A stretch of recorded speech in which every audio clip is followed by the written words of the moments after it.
देखिए फ्रेंड्स, हम सभी लोगों की चाहत होती है कि हम स्टॉक मार्केट में पैसा अच्छे से इन्वेस्ट करके और काफ़ी अच्छा उसका रिटर्न ऑन इन्वेस्टमेंट कमाएं और पैसे को उस रेट से ग्रो करें जिस रेट से वो बैंक एफडी में या दूसरे इंस्ट्रूमेंट से मैं ग्रो नहीं कर सकता। और आप पूछना चाहेंगे कि क्या ये मुमकिन है? तो जाहिर सी बात है कि ये 100% मुमकिन है। अब बात ये है कि हम क्या करें कि जिससे हम अच्छे स्टॉक्स को पिक कर सकें और अपना एक पोर्टफोलियो बना सकें और जिससे हम बिना ज़्यादा रिस्क लिए हुए अच्छा रिटर्न हासिल कर सकें, मतलब अबाउट 50% के आसपास एनुअल रिटर्न मान लीजिए आप। अब इसके लिए ना दोस्तों, हमें कुछ स्ट्रेटजीज डेवलप करनी पड़ेगी जो मैं आपको आज शेयर करने वाला हूँ।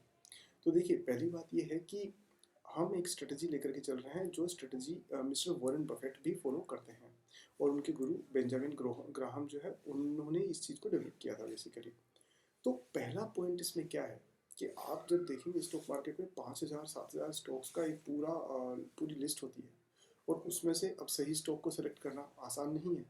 तो हम क्या करेंगे, देखिए, कुछ ऐसे पॉइंटर्स मैं आपको बताने वाला हूँ जिन पर आपने अगर ध्यान रखा तो आप 5-7 हज़ार स्टॉक्स के अंदर से और वो शेयर्स निकाल लेंगे 15-20 जो आपके लिए हमेशा बेनिफिशियल रहेंगे।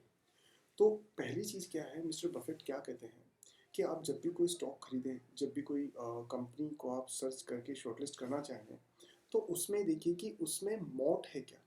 मोट वर्ड का मीनिंग क्या है? MOAT, मोट।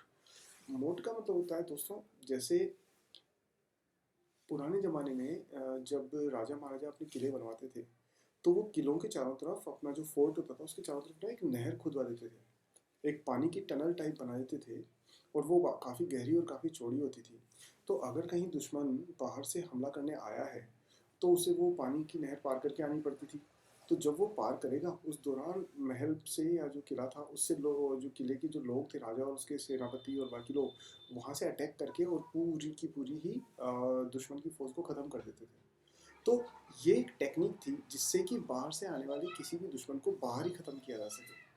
अब अगर मैं बिजनेस के टर्म्स में बात करूँ तो जो मोट है, मोट का मतलब आपकी एक ऐसी कंपनी की एक ऐसी कोर कॉम्पिटेंस है, उसकी एक ऐसी विशेषता है, ऐसी यूनिक प्रपोजिशन है, यूनिक क्वालिटी है उसकी, जो कॉम्पिटिटर्स कॉपी नहीं कर सकते हो। और अगर वो कॉम्पिटिटर कॉपी करने लगे तो इन ये बहुत ही आसानी से उस कॉम्पिटिटर को अपने खुद के प्रोडक्ट के दम पर ख़त्म कर सकें।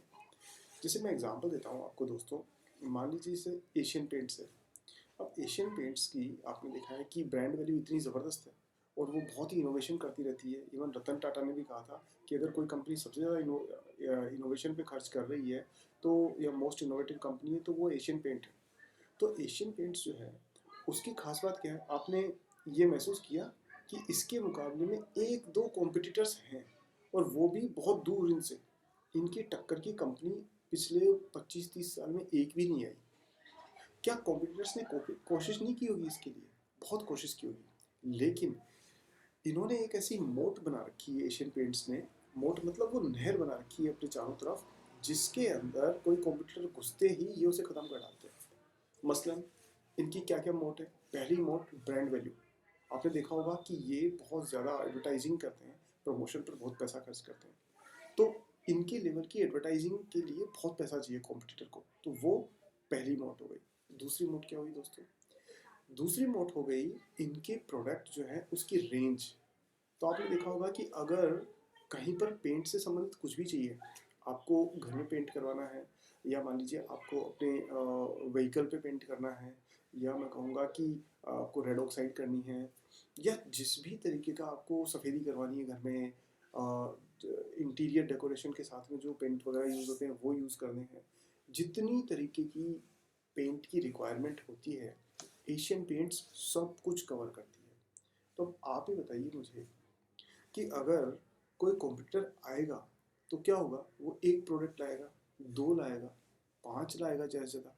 इससे बड़ी फैक्ट्रियां लगाने की या असेंबली लाइन लगाने की हर किसी की बस की बात नहीं है ना, स्टार्टिंग में एटलीस्ट।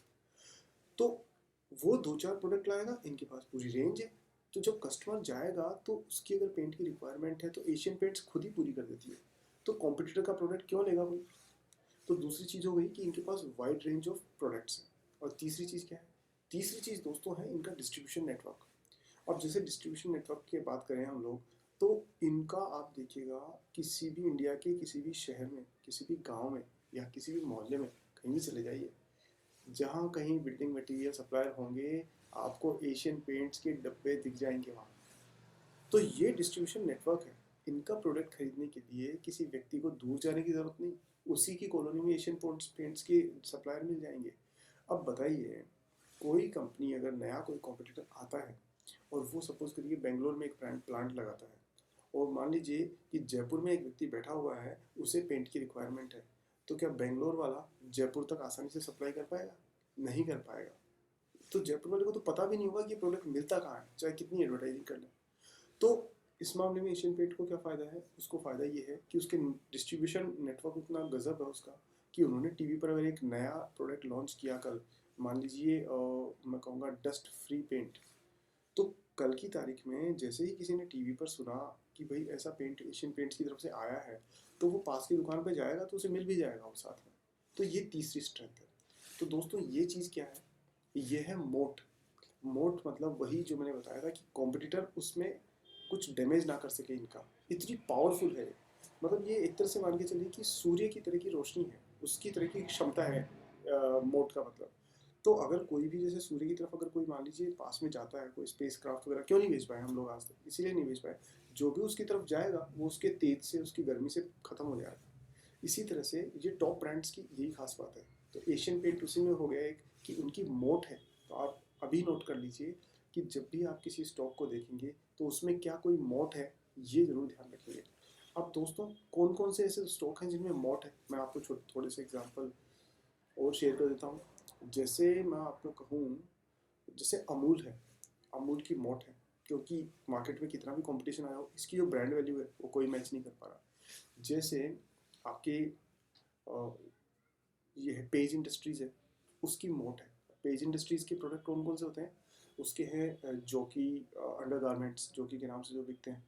तो दोस्तों ये इतनी बड़ी ब्रांड इमेज लेके चल रहे हैं कि कॉम्पिटिटर इनके टक्कर में आता ही नहीं है। आता है तो छोटा मोटा होता है, गायब भी हो जाता है। एग्जाम्पल के तौर पे और MRF टायर्स है, मोट है, 70,000 रुपये का शेयर है, 70,000 रुपीज़ का MRF का, और फिर भी वो बड़ी तेज़ी से ग्रो कर रही है कंपनी। आप ही बताइए मुझे, अगर आपको टायर खरीदने हो तो पहला नाम क्या आएगा? MRF। तो क्यों? क्योंकि इन्होंने ऐसी ब्रांड वैल्यू स्ट्रेंथ बना ली है, क्योंकि मोट है। लेकिन अगर मान लीजिए आपको अमेजोन और फ्लिपकार्ट लेने हो, उसमें से कहीं से कोई प्रोडक्ट मंगवाना हो, आपको एक शर्ट जो आपको अमेजोन पे भी दिख रही है, फ्लिपकार्ट पे भी दिख रही है, तो आप वहाँ जाके कहाँ से खरीदेंगे? जाहिर सी बात है, जहाँ सस्ता मिल रहा होगा। या मान लीजिए आपको बाजार से आलू प्याज खरीदने, तो कहाँ से खरीदेंगे? सीधी सी बात है, जहाँ सस्ता मिल रहा हो। तो इसी तरह से कुछ कंपनियां ऐसी हैं जिनकी मोट नहीं है ना, वो आलू प्याज की तरह है, जहाँ सस्ता वहाँ से खरीदेगा व्यक्ति। तो उन कंपनियों को क्या कहते हैं? वो कंपनियां, वो हो गई एक तरह से कमोडिटीज़। कमोडिटीज़ जो होती है वो आलू, प्याज, आटा, चावल, बेसन, ये सब कमोडिटीज़ हैं।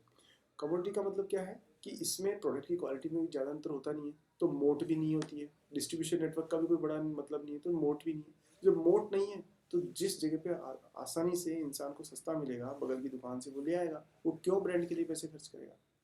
तो आज से आप ये ध्यान रखिएगा कि मैं आने वाले दिनों में तो खैर बहुत सारी और भी टिप्स दूंगा, लेकिन मेरी पहली टिप ये है कि जब भी आप किसी कंपनी को खरीदने का मानस बनाएं, उसके शेयर को परचेज करने का मानस बनाएं, तो आप ये मान करके चलिए कि वो कंपनी में मोट होना ज़रूरी है। उसमें ऐसी एक विशेषता होनी चाहिए जो उसके कॉम्पिटिटर्स कभी भी मैच नहीं कर पाए। ठीक है दोस्तों, तो इस वीडियो में आज इतना ही। मैं और वीडियोस बनाऊंगा और आपके साथ में काफ़ी स्टॉक से संबंधित, शेयर से संबंधित, और मैं कहूँगा इन जनरल बहुत सारी चीज़ें आपसे डिस्कस करूँगा जो कुछ मैंने सीखी है और सक्सेसफुली अप्लाई की है। चलिए दोस्तों, आराम से रहिए, खुश रहिए, प्रसन्न रहिए और अपना ख्याल रहिए। जय हिंद।